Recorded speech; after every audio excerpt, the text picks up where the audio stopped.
Y a-t-il des demandes de prise de parole? Monsieur Gauthier-Boucher.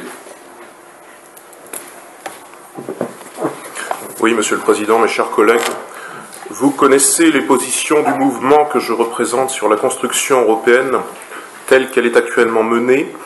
Pour les miens, l'Union européenne usurpe finalement le titre familier d'Europe, parce que l'Europe telle qu'elle devrait être, une Europe sociale, une Europe des peuples souverains et des nations réaffirmées, ne pourra pas exister tant que la démocratie sera reniée par des gouvernements traîtres aux intérêts des Européens.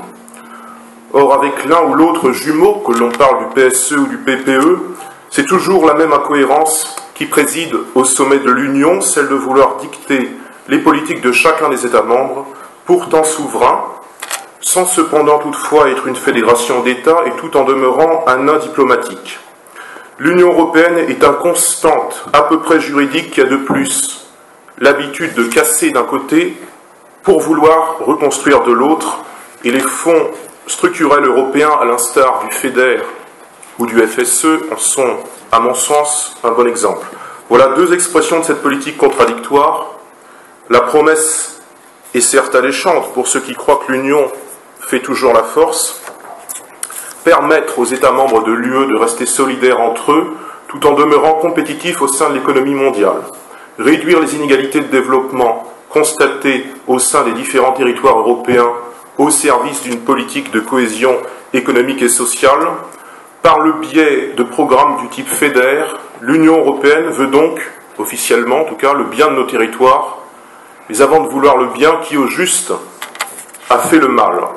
Les fonds structurels européens promeuvent la solidarité entre les États membres de l'Union européenne. Mais qui attise les ressentiments partout en Europe, ravivant les plaies de guerre passées sur des fronts de triste mémoire au Kosovo ou en Ukraine. Les fonds structurels européens veulent une Europe compétitive face à la superpuissance américaine et aux émergents, mais qui fait décrocher économiquement les pays d'Europe, autrefois géants agricoles et pionniers industriels? Les fonds structurels européens aspirent à ce que l'égalité sociale de notre devise républicaine soit partout un devoir, mais qui accroît les inégalités de développement partout en Europe, reléguant les campagnes au bout du monde et nos banlieues en dehors de la cité, alors que tout se décide désormais dans des métropoles arrogantes vis-à-vis des États. À ces questions, je vous l'assure et je vous rassure, la réponse n'est pas le Front National, car nous ne sommes pas comptables des choix qui sont ceux des gestionnaires de l'Union européenne, PSE et PPE, socialistes et libéraux, unis qui président aux vies de 500 millions d'Européens. Dans le même temps, alors que l'État français recule et se désengage de plus en plus financièrement, 1 euro reste 1 euro. Et donc les 4,1 millions d'euros de fonds structurels européens à laquelle la Carène peut prétendre jusqu'en 2020 peuvent difficilement être ignorés. Dans le présent tableau qui nous est présenté en annexe, il me semble y avoir beaucoup d'hypocrisie lorsqu'est évoquée la nécessité de revitalisation économique et sociale. Mais quelques projets relèvent le niveau qui nuanceront mon point de vue.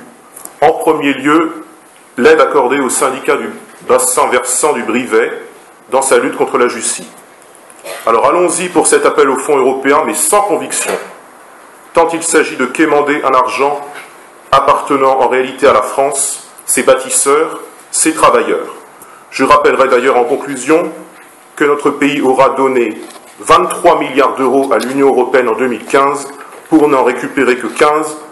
Sans commentaire, Monsieur le Président, mes chers collègues, je vous remercie pour votre attention.